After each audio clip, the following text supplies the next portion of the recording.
जी हां दोस्तों, योगी और मोदी का चलता रहा भाषण। भारतीय जनता पार्टी और वीएचपी के नेता ने 4 मुसलमानों की मॉब लिंचिंग। नायडू ने योगी मोदी शाह पर उठाए सवाल। अखिलेश राहुल चंद्रशेखर मोदी से भिड़े। बहुत स्वागत है आप सभी का। आप देख रहे हैं द राजनीति का विशेष सेगमेंट खबर और विश्लेषण। मैं हूं जब्बार खान। दोस्तों, ऐसी कौन सी स्थिति उत्पन्न हो गई जब देश के अंदर पूरा देश एकजुट, मगर बावजूद इसके नफरती चिंटुओं ने 4 मुस्लिम युवकों के साथ में मॉब लिंचिंग कर दी। आखिर वो भारतीय जनता पार्टी जिसके बुलडोजर, जिसके राज में कदम कदम पर सख्ती बरतने के दावे किए जाते हैं, मगर मुसलमानों के इन 4 युवकों के खिलाफ में जिस तरीके से मार पिटाई की गई, उनकी लिंचिंग की गई, हर कोई उससे हैरान। मगर मोदी, शाह और योगी के माथे पर जरा भी बल नहीं। आखिर जब पहलगाम आतंकी हमले के बाद में पूरे देश के अंदर एकजुटता की लहर दिखी, तो फिर मुसलमानों के खिलाफ नफरती चिंटुओं के जरिए ऐसा प्रहार और ऐसे हमले क्यों करवाए जा रहे? भारतीय जनता पार्टी के एक नेता ने 4 मुस्लिम युवकों की मॉब लिंचिंग क्यों की? विश्व हिंदू परिषद के एक नेता ने 4 मुस्लिम युवकों की मॉब लिंचिंग क्यों की? कहां है योगी का बुलडोजर? कहां है इंसाफ की बातें? विस्तार से आपको बताते हैं दोस्तों। ये सारे ऐसे सवाल हैं जो कि मुंह बाए हुए खड़े हैं, क्योंकि दोस्तों एक तरफ प्रधानमंत्री नरेंद्र मोदी, मुख्यमंत्री योगी आदित्यनाथ, अमित शाह समेत पूरा भारतीय जनता पार्टी का कुनबा ऑपरेशन सिंदूर पर राजनीतिक माइलेज लेने की कवायद में जुटा है। बड़े बड़े होर्डिंग्स, बैनर्स, पोस्टर्स पर ऑपरेशन सिंदूर के नीचे मोदी जी की वो बेहतरीन शानदार एयरफोर्स वाली फोटो दिख रही है। सेना के लोग उससे गायब हैं और इसका राजनीतिकरण दरअसल बिहार विधानसभा चुनाव के लिए बुनियाद बनाया जा रहा है। ठीक वैसे ही जैसे पुलवामा के वक्त में, पुलवामा एयर स्ट्राइक के बाद में प्रधानमंत्री मोदी ने खुद कहा था 2019 के लोकसभा चुनाव के वक्त में कि मैं अपने फर्स्ट टाइम वोटर से कहना चाहता हूं, क्या पुलवामा के शहीदों के नाम अपना पहला वोट दे सकते हैं क्या? वैसी स्थिति इस बीच में तिरंगा यात्रा के माध्यम से देखने को मिल रही है। एक तरफ भाषणबाजी है, आज भी गुजरात में प्रधानमंत्री मोदी रहे, क्या कुछ नहीं बोला उन्होंने? मगर दूसरी तरफ अल्पसंख्यकों और मुसलमानों के खिलाफ में नफरती चिंटुओं के जरिए भारतीय जनता पार्टी के नेता मॉब लिंचिंग करते दिख रहे हैं। और यहां पर मोदी का खून, जिसकी जगह माफ कीजिएगा खून नहीं, वो गर्म सिंदूर, मोदी का गर्म सिंदूर उबाल नहीं मारता। यहां पर अल्पसंख्यक से जुड़े हुए 4 युवाओं को मौत के घाट उतार देने वाले जैसे हमले किए गए, पुलिस मूक दर्शक, प्रशासन मूक दर्शक, योगी आदित्यनाथ का बुलडोजर खामोश, योगी आदित्यनाथ की पुलिस खामोश, योगी आदित्यनाथ खुद खामोश। नफरती चिंटू काम पर लगे, क्योंकि एफआईआर जो दर्ज की गई है, उस एफआईआर में बीजेपी के नेता और वीएचपी के नेता का नाम है। दोस्तों, पाकिस्तान से सीज फायर करके पूरे देश की भावनाओं को चोटिल करके बीजेपी और मोदी जी रैलियों में व्यस्त हैं। देशवासी कह रहे हैं तिरंगा यात्रा और रैलियों के माध्यम से सेना के ऑपरेशन सिंदूर का राजनीतिक फायदा उठाने के लिए पूरे देश में बीजेपी खेमा लगा हुआ है। मगर देश के हालात हिंदू मुस्लिम नफरत की बाजार गर्म कर रखी है। गर्माहट ऐसी कि दिन के उजाले में दिन दहाड़े मुस्लिम युवकों की मॉब लिंचिंग की जा रही है। और ये सब तब जब देश एकजुटता के साथ अभी भी, जबकि अमेरिका के दबाव में मोदी साहब ने सीज फायर कर लिया, जिसे कांग्रेस सिंदूर का सौदागर बता रही, फिर भी देशवासी सोच रहे हैं कि सरकार कह रही है ऑपरेशन सिंदूर अभी भी जारी है, तो ऐसे में कुछ दिनों के लिए हिंदू मुस्लिम गेम ना हो। मगर साहब हैं कि मानते नहीं। अलीगढ़, उत्तर प्रदेश, देश का सबसे बड़ा सूबा, जहां पर सरेआम मॉब लिंचिंग कर दी गई 4 लड़कों की। मुस्लिम युवक थे, क्या कसूर था इनका? मीट कारोबारी होना। दोस्तों, अलीगढ़ में हुई इस दिल दहलाने वाली मॉब लिंचिंग की घटना ने पूरे देश को झकझोर दिया, मगर बीजेपी नेता के माथे पर बल तक नहीं आते। 4 मीट कारोबारी अकील, अरबाज, कदीम, अकील पर भीड़ ने ऐसे बर्बर तरीके से हमला किया जिससे रूह कांप उठे। मगर बीजेपी के कथित नफरती चिंटू हंस रहे हैं। उन 4 कारोबारियों की गाड़ी में आग लगा दी। जानलेवा पिटाई ऐसे जिसे देख करके देखने वालों का मन मस्तिष्क में ऐसे दरिंदों के खिलाफ गुस्सा उभरे। आम आदमी कभी खून उबाल मारने लग जाए, मगर नफरती चिंटू और मोदी योगी के ब्रिगेड के लोग इस पर ठिठोली कर रहे हैं। बीजेपी आलाकमान और हिंदुवादी संगठनों के प्रमुख पदों पर बैठे लोगों की नजरों में खुद को हीरो बनाने की कोशिश कर रहे हैं, जिन लोगों ने मॉब लिंचिंग की है। मगर हैरानी इस बात पर है कि दरिंदगी होती जा रही है। मोदी योगी महज भाषण में व्यस्त हैं और इसी का अंदेशा दरअसल जताया था हरियाणा की एक यूनिवर्सिटी के मुस्लिम प्रोफेसर अली महमूदाबाद ने, मगर उनको क्या क्या बुझी पीटी, जेल भिजवा दिया। दोस्तों, इस घटना को कांग्रेस, सपा समेत विपक्षी पार्टियां इसे आतंकवाद से कम नहीं बता रही, मगर यूपी पुलिस खामोश, योगी मोदी खामोश। प्रोफेसर अली को गिरफ्तार कराने के लिए एड़ी चोटी की जोर लगाने वाली हरियाणा की महिला आयोग की अध्यक्षा खामोश। पहले तो आए दिन मुसलमानों के खिलाफ होने वाले अत्याचार, यहां तक कि पुलिस प्रशासन की तरफ से की जाने वाली कथित एक तरफा कार्रवाई, और अब ऐसे खतरनाक कदमों, मॉब लिंचिंग पर योगी, मोदी, शाह, पूरी की पूरी भारतीय जनता पार्टी खामोश है।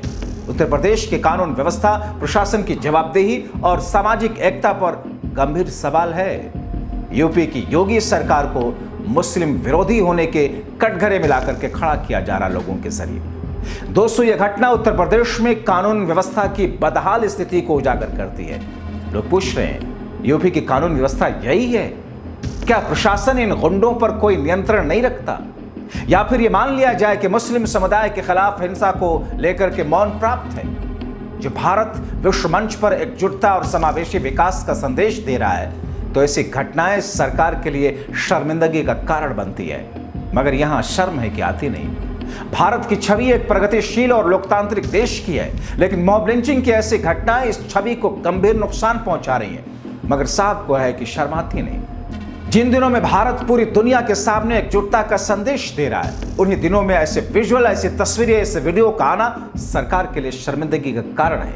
मगर है साहब की शर्म आती नहीं। इस सवाल न केवल सरकार की जवाबदेही पर बल्कि सामाजिक सौहार्द की स्थिति पर भी चोट करता है। कांग्रेस, समाजवादी पार्टी समेत विपक्षी पार्टियां पूछ रही हैं, कहां गई योगी की सख्ती, उनका बुलडोजर, उनके पुलिस? जो सरकार, जो पुलिस प्रशासन मुसलमानों को अपने घरों के छत पर नमाज पढ़ने को जुर्म बताती है, उनके पासपोर्ट और लाइसेंस रद्द करने का फरमान सुनाती है, अब वही योगी, उनकी पुलिस है कहां? लोग पूछ रहे हैं, क्या प्रशासन इस मामले में ऐसी कार्रवाई करेगा कि नजीर बन सके? अब तक की जानकारी के मुताबिक पुलिस ने कुछ आरोपियों के खिलाफ एफआईआर दर्ज की, लेकिन क्या यह कार्रवाई पर्याप्त है? साल 2015 में दादरी में मोहम्मद अखलाक की लिंचिंग जैसी पहले की घटनाओं में दोषियों को सजा दिलाने की प्रक्रिया कितनी धीमी रही, आप जानते हैं। यह घटना प्रशासन के लिए एक अवसर है कि वो सख्त और जल्दी कार्रवाई करके एक मिसाल कायम करें, मगर शायद लोग ये कह रहे हैं कि इसकी उम्मीद कम है। कांग्रेस सांसद इमरान प्रताप गढ़ी ने मोदी योगी सरकार पर प्रहार करते हुए तीखे शब्दों में लिखा, अलीगढ़ में जिस तरीके से भीड़ द्वारा मीट कारोबारियों के साथ में मॉब लिंचिंग की गई, वो किसी आतंकवाद से कम नहीं। किसी भी संभ्रांत व्यक्ति द्वारा वो विजुअल देख पाना संभव नहीं। पहले मीट कारोबारियों से रंगदारी मांगी गई, सफल न होने पर गाड़ी में आग लगा दिया गया, फिर जानलेवा तरीके से मारा गया। क्या उत्तर प्रदेश का कानून व्यवस्था यही है?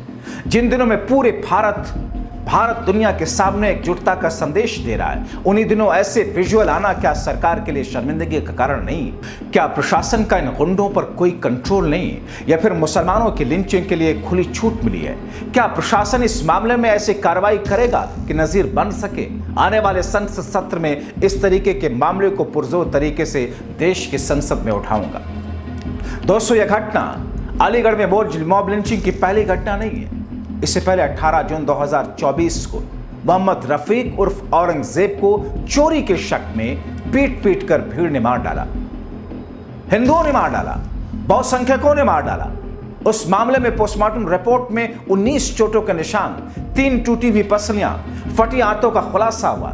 उस घटना में भी पुलिस ने कुछ गिरफ्तारियां की, लेकिन कई आरोपी अभी भी फरार हैं। इसी तरीके से जुलाई 2024 में एक अन्य मामले में एक मुस्लिम युवक को कथित तौर पर एक हिंदू लड़की से बात करने के लिए नंगा करके पीटा गया। इस मामले से अलीगढ़ के मेयर शकुंतला भारती का नाम भी जुड़ा हुआ था।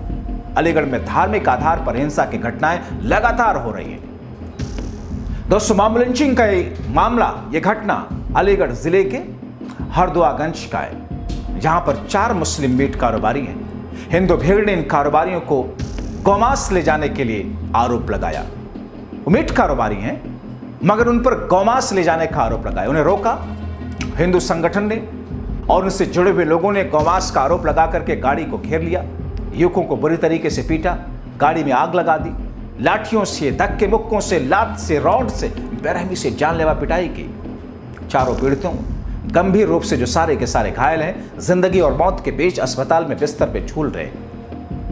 मांस के सैंपल को जांच के लिए पुलिस ने लैब में भेजा। इस मामले में आरोपियों के खिलाफ केस दर्ज कर लिया गया। पुलिस ने विश्व हिंदू परिषद के नेता राम कुमार आर्य, भारतीय जनता पार्टी के नेता अर्जुन सिंह, शिवम सहित कई लोगों के खिलाफ रंगदारी, मारपीट, लूटपाट का मुकदमा दर्ज किया। 15 दिन पहले इन्हीं आरोपियों में से कुछ ने इन लोगों से 50,000 रुपए की वसूली की कोशिश की थी। तब भी उन्होंने गाड़ी में प्रतिबंधित मांस का मुद्दा बना करके हंगामा किया था दोस्तों। यानी कि दोस्तों, उत्तर प्रदेश में आपने बीते दिनों जिस तरीके से देखा कि मुख्यमंत्री योगी आदित्यनाथ के सजातियों ने किस अंदाज में करनी सेना से जुड़े हुए लोगों ने समाजवादी पार्टी के दलित सांसद के ऊपर हमला किया, उनके घर के ऊपर अटैक किया, और ऐसा लगा जैसे उनको पुलिस प्रशासन से स्वीकृति हासिल हो, उनको कहीं ना कहीं एक फेवर मिल रहा हो। और ऐसे में अलीगढ़ की एक घटना ये दर्शाती है, बताती है कि साहब कार्रवाइयां एक तरफा हो रही हैं। आरोप लोग ये लगा रहे हैं कि साहब जिस मुस्लिम समुदाय को ईद जैसी नमाज, जो कि सुबह सुबह सूर्य उगते वक्त में मुश्किल से आधे घंटे 40 मिनट के लिए वक्त लगता है, जिस वक्त आमतौर पर लोग घरों में अपने सोए होते हैं, रोड पर उतना ज्यादा रश नहीं होता, बावजूद इसके योगी आदित्यनाथ की सरकार ने सुबह सुबह उगते हुए सूर्य के टाइम में अगर गांव में भी बाहर सड़कों पर अगर नमाज पढ़ ली तो फिर उस पर किस किस्म का योगी सरकार की तरफ से कार्रवाई की बात कही गई। यहां तक कि अपने घरों के छतों पर अगर नमाज पढ़ लिया आपने तो फिर आपके पासपोर्ट और लाइसेंस रद्द करने का फरमान सुना दिया गया। बुलडोजर से एक तरफा कार्रवाइयां की जाती रही। यही तो बिंदु है जिसको लेकर के हरियाणा के उस मुस्लिम प्रोफेसर मोहम्मद अली ने शक जाहिर किया था कि साहब आप ऑपरेशन सिंदूर में 2 महिलाओं को सामने लाकर, जिसमें एक मुस्लिम महिला है, एक अच्छा मैसेज तो है, लेकिन अगर जमीन पर एक तरफा कार्रवाई होगी अल्पसंख्यकों के खिलाफ, सांकेतिक तौर पर उन्होंने लिखा था अगर बुलडोजर कार्रवाई अल्पसंख्यकों के खिलाफ होगी, एक तरफा कार्रवाई मुसलमानों के खिलाफ होगी, तो सिर्फ ये पाखंड होगा, दिखावा होगा। यही तो कहा था उन्होंने, उनको जेल भेज दिया। और यहां पर क्या, यहां पर तो छोड़िए महाराज, जिस विजय शाह ने कर्नल सोफिया को आतंकी बताया, पाकिस्तानी आतंकियों की बहन बताया, जिस मध्य प्रदेश के डिप्टी सीएम ने मोदी के चरणों में सेना को नतमस्तक बताया, जिस हरियाणा के राज्यसभा के सांसद ने पहलगाम में शहीद हुई विधवाओं को गाली दी, इन सबको खुले सांड की तरह छोड़ा रखा गया, मगर कार्रवाई प्रोफेसर मोहम्मद अली पर।